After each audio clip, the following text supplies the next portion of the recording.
ನನಸಾಗಲಿದೆಯೇ EPFO ನೌಕರರ ಬಹುದಿನಗಳ ಬೇಡಿಕೆಯಾದ ಪಿಂಚಣಿ ಏರಿಕೆ.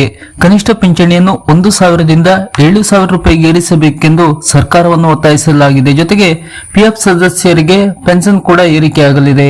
ಹೌದು, ಉದ್ಯೋಗಿಗಳ ಪಿಂಚಣಿ ಯೋಜನೆ ಅಡಿಯಲ್ಲಿ ಪ್ರಸ್ತುತ ನೀಡಲಾಗುತ್ತಿರುವ ಕನಿಷ್ಠ ಮಾಸಿಕ ಪಿಂಚಣಿಯನ್ನು 1,000ದಿಂದ 7,500ಕ್ಕೆ ಏರಿಸಬೇಕು. ಜೊತೆಗೆ ತುಟ್ಟಿ ಭತ್ಯೆಯನ್ನು ನೀಡಬೇಕು ಎಂದು ದೇಶದ ವಿವಿಧ ಕಾರ್ಮಿಕ ಸಂಘಟನೆಗಳು ಒತ್ತಾಯ ಮಾಡುತ್ತಿವೆ. ಸರ್ಕಾರ ಕೂಡ ಕನಿಷ್ಠ ಇಪಿಎಸ್ ಪಿಂಚಣಿ ಕುರಿತು ಪ್ರಸ್ತಾಪಗಳು ಬಂದಿರುವುದನ್ನು ಒಪ್ಪಿಕೊಂಡಿದೆ. ಲೋಕಸಭೆಯಲ್ಲಿ ಸಂಸದರೊಬ್ಬರು ಕೇಳಿದ ಪ್ರಶ್ನೆಗೆ ಕಾರ್ಮಿಕ ಮತ್ತು ಉದ್ಯೋಗ ಸಚಿವಾಲಯದ ರಾಜ್ಯ ಸಚಿವೆ ಶೋಭಾ ಕರಂದ್ಲಾಜೆ ಅವರು ಲಿಖಿತ ಉತ್ತರದಲ್ಲಿ ಈ ವಿಚಾರವನ್ನು ತಿಳಿಸಿದ್ದಾರೆ. ಆದರೆ ಕನಿಷ್ಠ ಪಿಂಚಣಿ ಏರಿಸುವ ಸಂಬಂಧ ಸರ್ಕಾರ ಯಾವುದೇ ತೀರ್ಮಾನ ತೆಗೆದುಕೊಂಡಿಲ್ಲ ಎಂದು ಕೂಡ ಅವರು ಸ್ಪಷ್ಟಪಡಿಸಿದ್ದಾರೆ. ಏನಿದು ಇಪಿಎಸ್ ಯೋಜನೆ? ಇದು ಉದ್ಯೋಗಿಗಳ ಭವಿಷ್ಯ ನಿಧಿ ಸಂಸ್ಥೆಯಾದ ಇಪಿಎಫ್ಒ ನಡೆಸುತ್ತಿರುವ ಪೆನ್ಷನ್ ಸ್ಕೀಮ್. ಇಲ್ಲಿ ಇಪಿಎಫ್ಒ ಮತ್ತು ಇಪಿಎಸ್ ಎರಡೂ ಒಟ್ಟಿಗೆ ಚಾಲ್ತಿಯಲ್ಲಿರುತ್ತದೆ. ಉದ್ಯೋಗಿಗಳಿಗೆ ಇಪಿಎಫ್ ಅಕೌಂಟ್ ಜೊತೆಗೆ ಒಂದು ಇಪಿಎಸ್ ಅಕೌಂಟ್ ಕೂಡ ತೆರೆಯಲಾಗಿರುತ್ತದೆ. ಉದ್ಯೋಗಿಯ 12% ವೇತನವನ್ನು ಕಡಿತಗೊಳಿಸಿ ಇಪಿಎಫ್ ಅಕೌಂಟ್ಗೆ ಜಮಾ ಮಾಡಲಾಗುತ್ತದೆ. ಕಂಪನಿ ವತಿಯಿಂದ ನೀಡಲಾಗುತ್ತಿರುವ 12% ಹಣದಲ್ಲಿ ಒಂದು ಭಾಗವನ್ನು ಇಪಿಎಫ್ ಅಕೌಂಟ್ಗೆ ಹೋದರೆ ಮತ್ತೊಂದು ಭಾಗವು ಇಪಿಎಸ್ಗೆ ಸಂದಾಯವಾಗುತ್ತದೆ. 12% ಇಪಿಎಫ್ಗೆ 3.63%, ಇಪಿಎಸ್ಗೆ 8.33% ಹಣ ಹೋಗುತ್ತದೆ.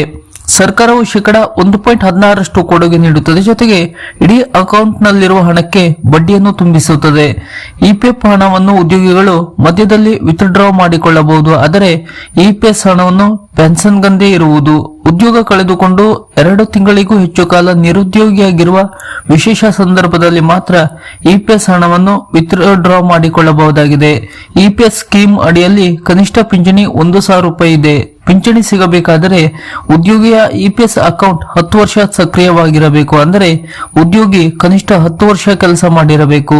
ಈ ಕನಿಷ್ಠ ಪಿಂಚಣಿಯನ್ನು 3,000 ರೂಪಾಯಿಗೆ ಏರಿಸಬೇಕು ಎಂದು ಇತ್ತೀಚಿನವರೆಗೂ ಕಾರ್ಮಿಕ ಸಂಘಟನೆಗಳು ಒತ್ತಾಯಿಸಿದ್ದವು. ಈಗ ಈ ಕನಿಷ್ಠ ಪೆನ್ಷನ್ ಅನ್ನು 7,500 ರೂಪಾಯಿಗೆ ಹೆಚ್ಚಿಸಬೇಕೆಂದು ಸರ್ಕಾರವನ್ನು ಆಗ್ರಹಿಸುತ್ತಿವೆ.